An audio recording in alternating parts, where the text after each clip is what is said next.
Selamat malam, selamat berjumpa dengan saya, Rifki Alwafi Putra Nusantara. Saya adalah seorang konselor di BNNP Kalimantan Tengah. Saat ini saya akan membahas mengenai peran dan kedudukan ASN di tempat tugas, sesuai dengan yang sudah diajarkan oleh tutor Pak Bapak Dindin Supratman. Pegawai ASN adalah pegawai negeri sipil dan pegawai pemerintah dengan perjanjian kerja yang diangkat oleh pejabat, pembina kepegawaian, dan diserahi tugas dalam satu jabatan pemerintah atau diserahi tugas negara lainnya.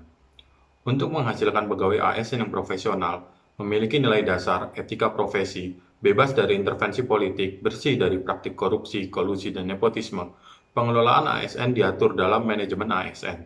Manajemen ASN lebih menekankan kepada pengaturan profesi pegawai, sehingga diharapkan akan tersedia sumber daya ASN yang unggul dan selaras dengan perkembangan zaman. Pegawai ASN berkedudukan sebagai aparatur negara yang menjalankan kebijakan yang ditetapkan oleh pimpinan instansi pemerintah, serta harus bebas dari pengaruh dan intervensi semua golongan dan partai politik. Pegawai ASN dilarang menjadi anggota dan atau pengurus partai politik.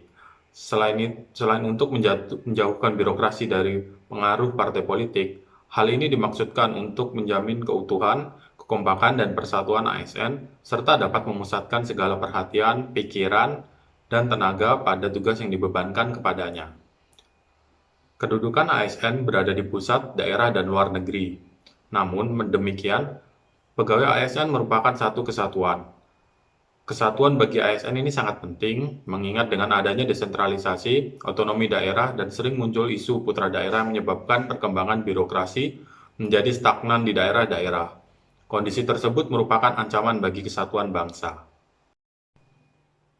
Pegawai ASN memiliki peran sebagai perencana, pelaksana, dan pengawas penyelenggaraan tugas umum pemerintahan dan pembangunan nasional melalui pelaksanaan kebijakan dan pelayanan publik yang profesional, bebas dari intervensi politik, serta bersih dari praktik KKN.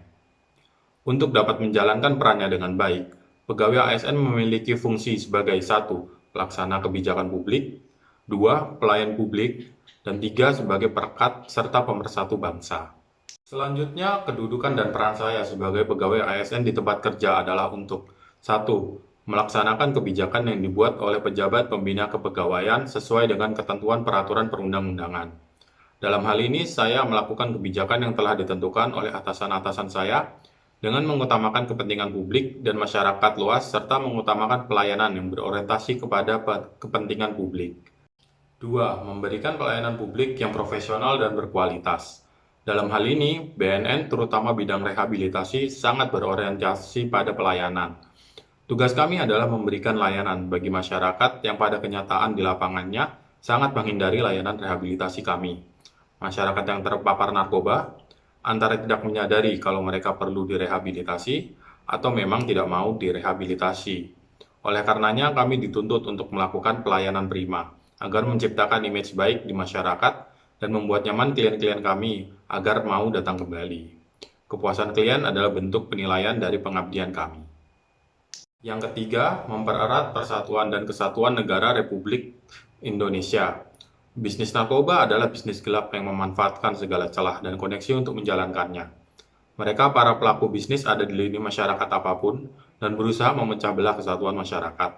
Tujuannya tidak lain adalah untuk membuat kerentanan dalam sistem organisasi atau bahkan pemerintahan. Ketika masyarakat rentan, maka bisnis ini akan dengan sangat mudah masuk ke dalam lini-lini masyarakat. ASN BNN sebagai garda terdepan dalam memerangi narkoba harus memiliki semangat persatuan dan rasa nasionalisme yang tinggi. Dengan senantiasa dan taat pada Pancasila, UUD 1945, negara dan pemerintah, maka kita akan senantiasa menjunjung tinggi martabat BNN, serta senantiasa mengutamakan kepentingan negara daripada kepentingan diri sendiri, seseorang, dan golongan. Demikianlah dari saya. Saya mohon maaf jika ada kesalahan atau kekurangan yang saya lakukan. Terima kasih atas perhatiannya.